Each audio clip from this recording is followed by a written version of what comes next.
Yes. They asked that question, someone asked that question in the Post Bulletin that was published last month. And they asked it in regards to Olmsted County Sheriff. He's in the same situation, he was not elected. And what would happen whenever, if he was defeated in an election?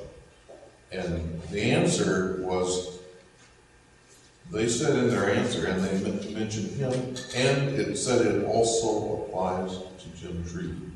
This was in their answer. And they said, both of them, if they're defeated in the election, will be out of the department. That was their answer in the Post Bulletin. So they are done. They are all done.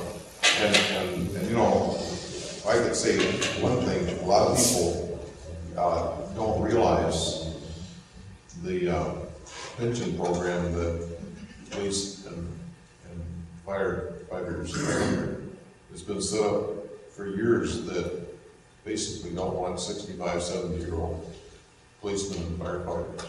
So they have an accelerated pension, and it pays pretty well because they want the pension to be there for them, but they also want it to be a motivation for them to get out whenever they're 55 is the year for police and firefighters, and they can retire early at 50. And Jim Tree is within days of 50 years old. And I know the formula, and involved in DDRA, I wanted to check some information is available on your Public Information Act. You can't ask how much does Jim Jensen earn, but you can ask how much does a senior deputy earn. You can ask how much does a chief deputy earn, how much does a sheriff earn in 2008, 2010. And so you don't know any of the extra money they get or any of the overtime they get. But I took those figures and calculated them just off the top of my head, I believe, with penalty, because you take penalty for early retirement. And in Tree's case, he would be retiring 5 years early. And the figures I came up with was $42,220. He would not walk out of here for me. He would not be devastated. He would walk out of here with more money than most of us in this room earn, and he would get a yearly cost of living raise and higher than rules. And he would be open to go into any other line if he wanted to pursue a second career. If you draw that on day one, that would be the penalty. It would be more than that to wait until he's 55. But on January 2nd, whenever you go out, 50 years old, you start going in. Thank you for that information. It does not necessarily mean that that person would be out of a job. In most cases, a sheriff running against somebody would be able to keep the other person on the, but in this case, I don't believe. No. Thank you. I'll let you know more on November 3rd. So that means we can all call you and ask you? You'll answer us? Yeah, he said.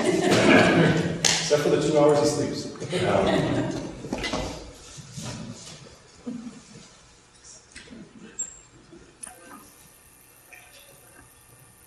More questions, please? My wife came in late. She's back there. Pam, my wife. This is, how much do you think this whole incident is actually going to cost? I mean, between the incident between Jeremy Johnson and what do you think it'd be about? Any idea down what it could end up costing us? And that's, if there's any civil suits going on, or, anything like that. Would you have any idea as to what it could cost? I've heard of other cases, similar type cases, where people have settled for, without going to court, and gotten $250,000 to $500,000.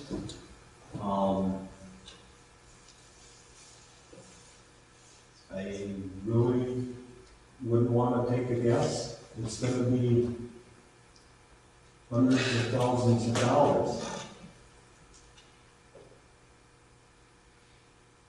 How, and correct me if I'm wrong, I thought one of the articles said that in the Gunderson thing that there were some unnamed other officers that may have been involved.